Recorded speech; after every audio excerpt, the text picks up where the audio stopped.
narasi yang kuat dan meyakinkan itu perlu kami tampilkan, karena ini bertujuan untuk mempertegas bahwa yang akan kami tampilkan ini merupakan produk dari proses yang panjang yang telah dimulai dari tahun 2022. Sedikit kembali, sebelum kami menjadi BLUD, Puskesmas Rarang ini merupakan salah satu dari 35 puskesmas di Lombok Timur. Dahulu saya mengira kalau saya ini sudah BLUD, sudah mengadopsi sistem BLUD. Tapi ternyata setelah didalami, ternyata banyak kompleksitas di dalam BLUD ini. Bapak Ibu sekalian, tahun 2022 kami diminta untuk menyusun dokumen BLUD. Jadi analoginya seperti perjalanan pendidikan. Jadi kami pada awal-awal, Mbak Desi, itu seperti mahasiswa baru diminta untuk menyusun dokumen BLUD. Dan secara kebetulan UNICEF pada saat itu memilih NTB sebagai pilot project. Lalu lakini saya dipilih juga menjadi peserta dalam kegiatan-kegiatan pendampingan yang diberikan oleh UNICEF. Jadi perjalanannya seperti itu. Tentu di prosesnya kami banyak menemukan tantangan, tapi kuncinya bahwa dari pendampingan yang telah dilakukan, kami bisa memaksimalkan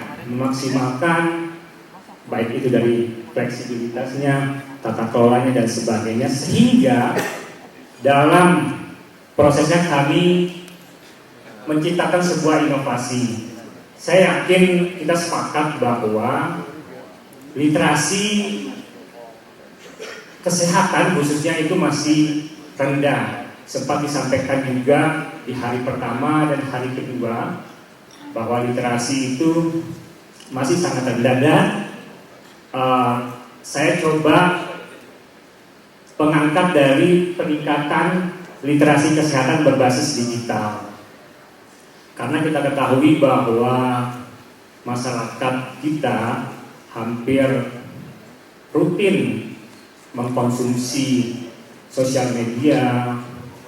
Jadi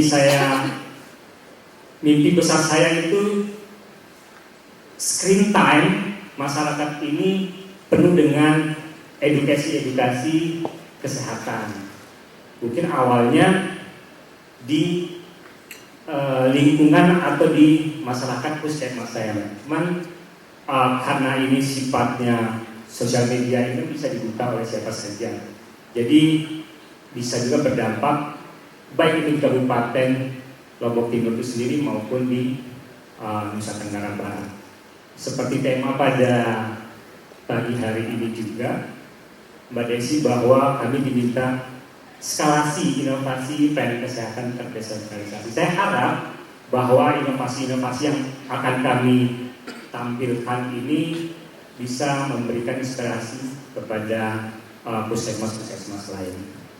Yang pertama inovasinya yaitu Prima Podcast. Jadi dari peningkatan literasi kesehatan berbasis digital itu ada Prima Podcast. Prima Podcast ini dibentuk karena bahwa kami melihat ada potensi besar yang diberikan oleh BLUD ini untuk mengatur keuangan sendiri, sehingga kami berinisiatif untuk membangun Prima Podcast ini. Prima Podcast ini juga karena podcast ini enggak satu kali tayang, jadi akan berkelanjutan, Mbak Nadia, Bapak Ibu semua. Lalu selanjutnya masih di slide yang pertama, ada Instagram juga, ada TikTok dan ada Facebook.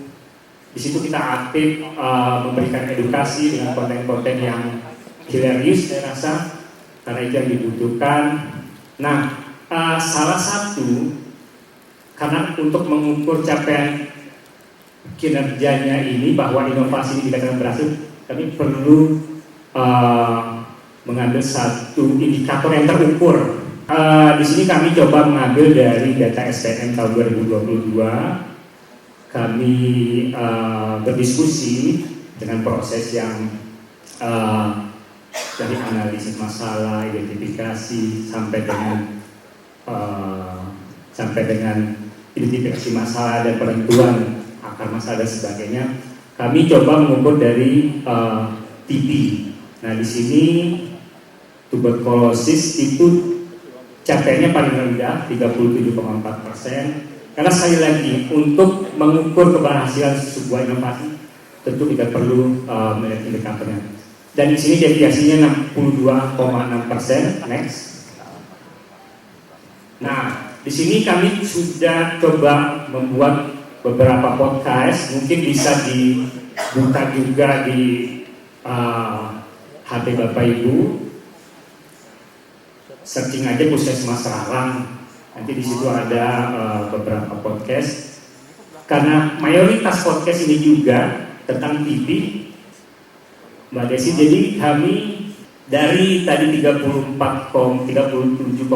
tadi itu deviasi sebesar 62,6%, meningkat jadi 37,4 itu meningkat jadi 87,6.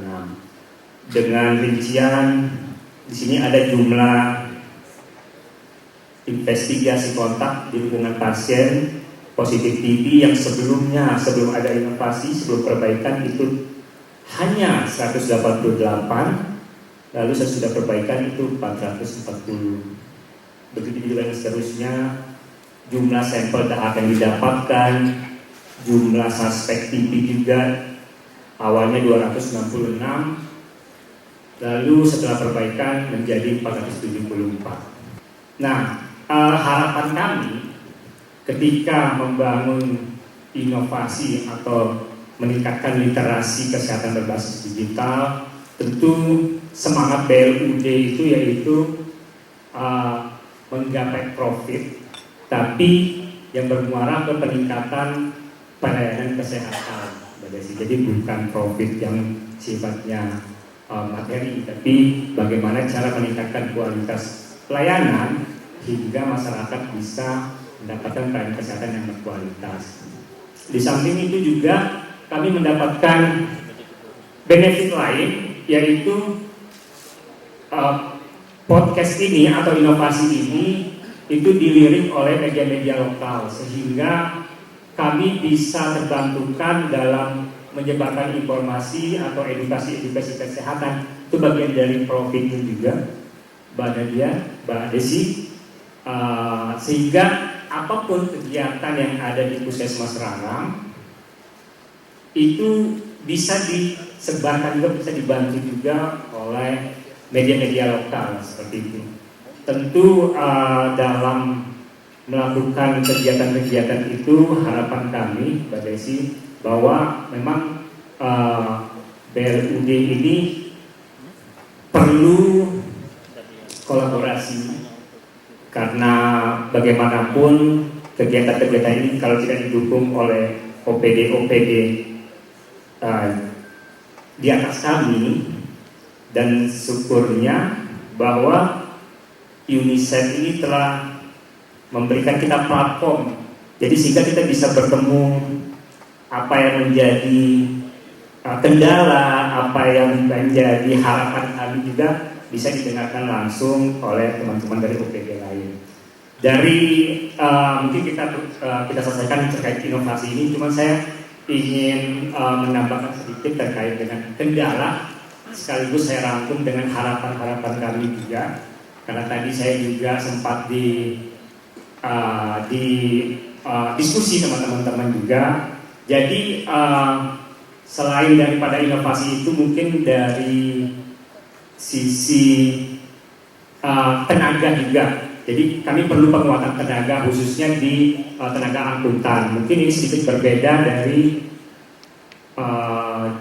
Kabupaten Lombok Barat, mungkin yang mungkin sudah sebagian ada yang ada tenaga akuntannya, mungkin itu perlu dorongan juga agar di puskesmas Lombok Timur itu diberikan tenaga akuntan, sehingga kami juga, karena ini penting Mbak Desi, tenaga akuntan ini dalam mengurusi keuangan.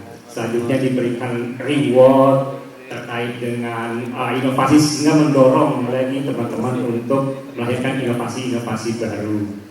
Lalu mungkin evaluasi dan monitoring, mungkin itu yang menarik, karena untuk keberlanjutan tentu kami berharap adanya feedback dari OPD terkait. Mungkin itu Bapak dari Puskesmas Rarang. Terima kasih Mbak Desi, terima kasih Bapak Ibu. Wabillahi taufiq wal hidayah. Wassalamualaikum warahmatullahi wabarakatuh.